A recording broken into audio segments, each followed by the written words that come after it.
So today, we're jumping into this incredible story of survival and innovation from Pakistan. You've got to hear this.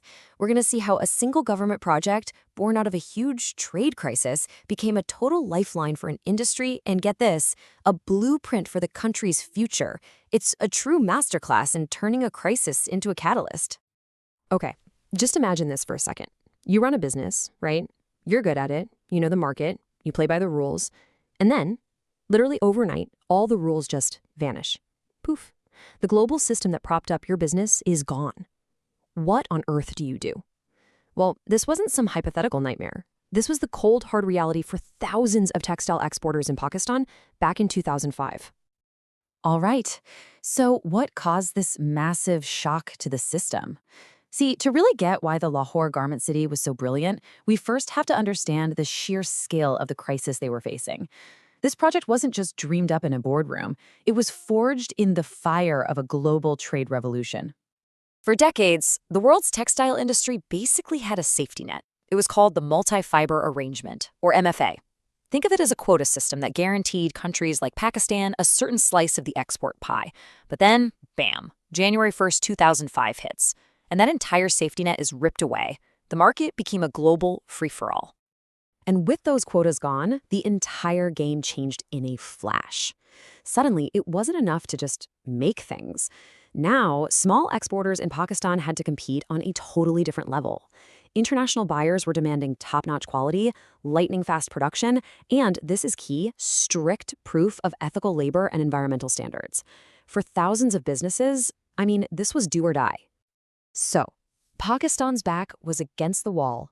They needed a new strategy. And they needed it yesterday. And out of this chaos came an idea that was, honestly, genius in its simplicity. It was a way to give smaller businesses the power of the big guys and a real shot at thriving in this tough new world. This was their answer. And here it is, the Garment City. The concept was revolutionary. Think about it.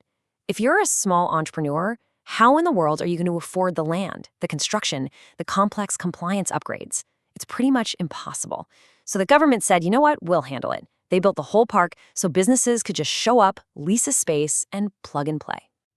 And let me tell you, the goals for the Lahore Garment City, or LGCC, were huge. This wasn't just about putting up some buildings. They were trying to re-engineer an entire part of their economy. They wanted to create more valuable products, generate tons of jobs, empower smaller businesses, and, this is the real kicker, make following global standards the easy default option. Okay, so that's the big idea, the what and the why. But you're probably wondering, how did this plug-and-play thing actually work on the ground? What did an entrepreneur actually see when they showed up? All right, let's take a look inside. Now, the absolute genius here was that they didn't have a one-size-fits-all approach. Nope, they created 3 tiers of opportunity. First up, you had the big guns, the Category A factories. These were massive, multi-story setups designed for the major players. Then, for businesses that were on the rise, you had the Category B factories. These were a fantastic, flexible option for companies that were ready to scale up and grow. But honestly, this next part is where it gets really brilliant, the Category C factories. These smaller units were the crucial entry point, the on-ramp that finally gave startups and emerging entrepreneurs a real shot at the global market. And just look at the numbers here. The scale is incredible. You could get a massive facility, almost 200,000 square feet, or you could get a more modest 41,000 square foot space to get started. The point is, there was an option for you, ready to go, day one. That flexibility, that was the secret sauce. So for a small business owner, the whole journey just became ridiculously simple. Before, it was a mountain of obstacles. Now, just 4 easy steps. 1, lease the unit that fits you. 2, connect. You've got guaranteed power, water, gas, 0 drama. 3, you're automatically compliant because the building has it all built in. And 4, start making stuff and exporting. That's it. They turned a mountain into a molehill. Okay, great concept, right? Looks good on paper. But here's the million-dollar question. Did it actually work? Because at the end of the day, results are all that matter. So let's dig into the impact, the real economic ripple effect this thing had. You've got to appreciate the sheer ambition they had. Their official vision wasn't just, let's make some clothes. No way.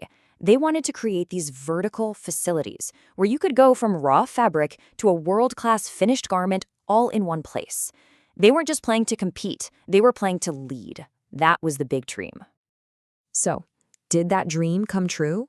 Oh yeah, it was an absolute home run. The LGCC became this incredible engine, especially for those small and medium-sized businesses. Companies that never would have had a shop before were now competing on the world stage, shipping to huge international brands, and adding millions to Pakistan's economy. And, the story gets even better because this wasn't just about money. It had a massive social impact, too.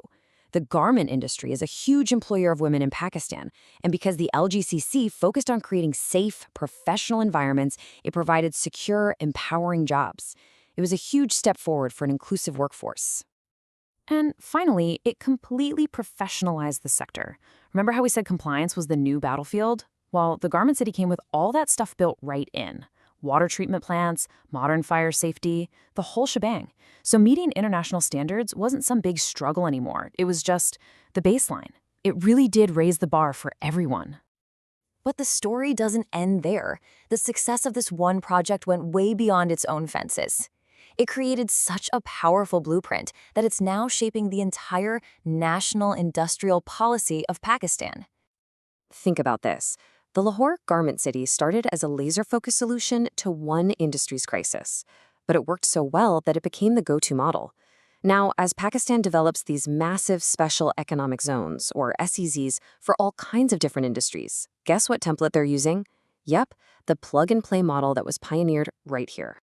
And all of this leaves us with a really fascinating question, doesn't it? The story of Lahore Garment City is proof that a smart, focused infrastructure project can help an entire industry leapfrog into global competitiveness. So you have to wonder, could this model, these specialized plug-and-play hubs, be the key to unlocking economic growth for other countries in our fast-changing world? Now that is something we're thinking about.